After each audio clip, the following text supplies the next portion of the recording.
Dankjewel per pace.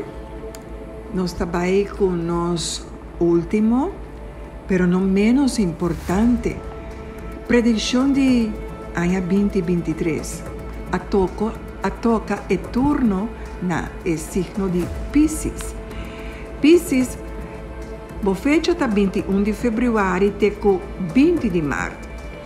O número de sorte está 08, 36, 82, 22. Para repetir, Piscis, o número de sorte está 08, 36, 82, 22. Me está repetir, 08, 36, 82, 22. Palavra clave, mita criativo. Piscis, bota criativo. Corta bisa bom mês e sei. Bota pertenecendo ao elemento de água. E amuleto pavo, algo de luna. E porta medalha, decoração para a casa.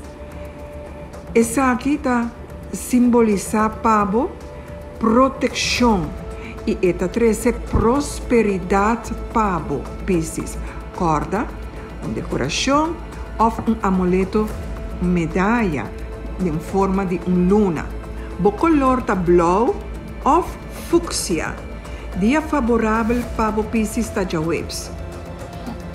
Piscis, vida assinhado laga luz. Atualmente é hora que está rond de nós, tá para portar mais compaixão com nos próximos. E essa é a começar lanta de bo também. Vou abrir mais intuitivo, vou começar a mirar o que vai passar, prometo a passa.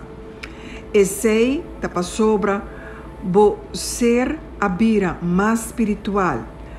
Vou energia que o universo a crescer mais rápido.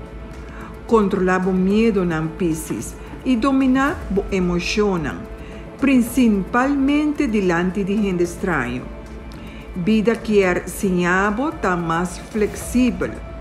Vamos adaptar e aceitar outra pessoa maneira não tá. Esse é que não força nenhum gente para não cambiar. Sim, é valor de um mais saber, de com menos sabedoria. Tudo é mesmo direito. Dentro finanças, Piscis, tem possibilidade de prosperidade. Pero essa aqui lo depende com generoso a botar em vida. Bo generosidade lo volve de prosperidade pavo. Den amor por bata mais espontâneo e dona bo pareja mais de bo tempo e atenção. Quem não gosta atenção? Pa esnan que não tem pareja, pensa como lo deseja pareja. E boloak que pronto amor lo bate na bo porta. Den luna de Marte, ta é luna perfeito para romance, Piscis. E assim, nos apresentamos predição para o ano 2023 para cada de 12 signos. Suerte na e tour. Pase pabolayo.